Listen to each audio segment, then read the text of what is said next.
येणाऱ्या विधानसभेच्या निवडणुकीच्या दृष्टिकोनातून संपूर्ण नागपूर शहर जिल्ह्यातील 12 विधानसभा मतदारसंघामध्ये महाराष्ट्र नवनिर्माण सेनेचा दौरा सुरू असून सर्व विधानसभा मतदारसंघामध्ये महाराष्ट्र नवनिर्माण सेनेच्या वतीने निवडणूक लढवण्यासाठी उमेदवारांची त्या ठिकाणी चाचपणी करतोय। पदाधिकाऱ्यांशी आम्ही भेटतोय। कार्यकर्त्यांमध्ये, पदाधिकाऱ्यांमध्ये, जनतेमध्ये प्रचंड उत्साह आहे। त्या ठिकाणी प्रत्येक विधानसभा मतदारसंघातले किमान 8 ते 10 उमेदवार आमच्याकडे इच्छुक आहेत। निश्चितपणे येणाऱ्या काळामध्ये अतिशय चांगल्या प्रकारे महाराष्ट्र नवनिर्माण सेना ही निवडणूक लढवणार आहे। त्यांच्या मतदारसंघात देखील 8 ते 10 उमेदवार त्या ठिकाणी इच्छुक होते। त्यांची नावं देखील आमच्याकडे आलेली आहेत आणि त्या ठिकाणी देखील अतिशय चांगल्या प्रकारे त्या ठिकाणी आम्ही लढत देऊ। निश्चितपणे त्या ठिकाणी देखील महाराष्ट्र नवनिर्माण सेनेचा उमेदवार निवडून येईल याची आम्हाला खात्री आहे। सत्तेतच येणार आहे मनसे, किती उमेदवार निवडून येतात आणि लोक कंटाळत नाही सगळ्या पक्षांना। आता तुम्ही बघताय सगळी जनता कंटाळत, पत्रकार मंडळी कंटाळली तर जनता सगळेच कंटाळलेले। त्यामुळे सगळे पत्रकार बांधवांनाही वाटतंय, जनतेलाही वाटतं की बाबा राज ठाकरे साहेब राज्याचे मुख्यमंत्री झाले पाहिजेत। त्यामुळे निश्चितपणे सगळ्यांच्या मनातला आता सिद्ध होणार आहे आणि निश्चितपणे मनसे या ठिकाणी सत्तेत येणार आहे। अमोल मुटकेरी हा बुरटा माणूस आहे। अमोल मुटकेरीला याबद्दल काहीच त्याला अधिकार नाही। त्यांना फक्त चोप खूप कमी मिळालाय। त्यांना अजून माझं मत आहे की त्यांना अशा लोकांना ठेचलं पाहिजे जे लोक मोठ्या लोकांच्या विरोधात बोलतात प्रसिद्धीसाठी आणि त्या ठिकाणी राजकारण कुलुषित करण्याचे काम करतात। अशा लोकांना त्या ठिकाणी चोप मिळालाच पाहिजे असं माझं मत आहे। कमी मिळाला म्हणजे मनात काय ठीक आहे, आता नेक्स्ट टाइम कार्यकर्त्यामध्ये असं काय बोलले आहे तसे नेत्यांनी सगळे माननीय राजसाहेब ठाकरे यांच्यावर प्रेम करणारे, जीवाला जीव देणारे कार्यकर्ते आहोत आणि आमच्या नेत्याबद्दल जर कुठला बुरटा माणूस अपशब्द वापरत असेल आणि मस्ती करत असेल तर त्याची निश्चितपणे मस्ती जिरवण्यासाठी घेतो। मला माहिती माहिती घेतो, तुम्हाला सांगतो की माननीय राजसाहेब ठाकरे आमचं दैवत आहे, आमचे नेते आहेत, संपूर्ण तमाम महाराष्ट्र सैनिकांचं दैवत आहे आणि आमच्या दैवताबद्दल जर कोण अपशब्द काढत असेल तर त्याची मस्ती निश्चितपणे या ठिकाणी महाराष्ट्र नवनिर्माण सेना जिरवणार।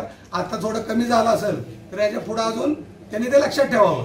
नाही, एका आमदाराच्या जो बुरटा माणूस आहे, जो बुरटा ज्याने लांबून चालून करून हुजरेगिरी करून आमदारकी मिळवली आहे, त्याला काय सांगावं? लक्षात आलं का? जो माणूस लोकांना म्हणतो की मी काय प्रवचन करतोय, कीर्तन करतोय, काय करतो, जो पैसे घेऊन भाड्यावर सगळ्या गोष्टी करत होता बुरटा माणूस, त्या बुरट्याबद्दल काय घ्यायचं आणि त्याचं एवढं काय आहे?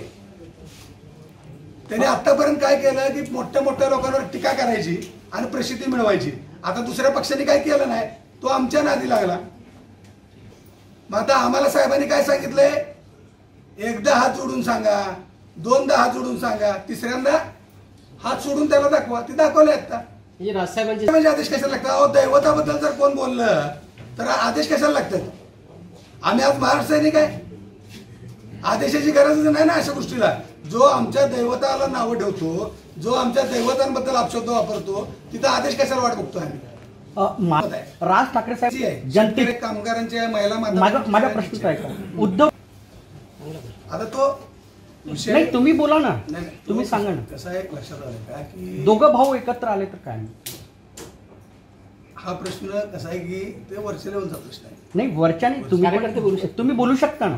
ठीक आहे ना, पण काय तुम्हाला अख्ख्या पत्रकार बांधवांना माहित आहे की नक्की टाळी दोघं भाऊ जर एकत्र आले तर या विषयावर बाळानंद गावकर साहेबांनी याच्या अगोदर स्पष्टीकरण दिलंच होतं। कसं असतंय की एका बाजूने सगळ्या गोष्टी असून चालत नाही।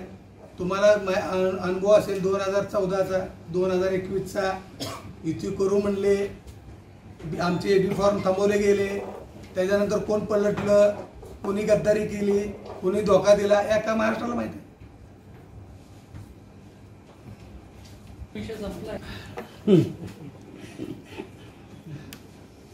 मतदान होणार, 100% मतदान होणार। तुम्ही येणाऱ्या निवडणुकीत बघा, आता 45 दिवस राहिले। निश्चितपणे आता जनतेचा विश्वास माननीय राजसाहेब ठाकरे यांच्यावर राहिलेला आहे। बाकीच्या एकाही नेत्यावर विश्वास राहिलेला नाही।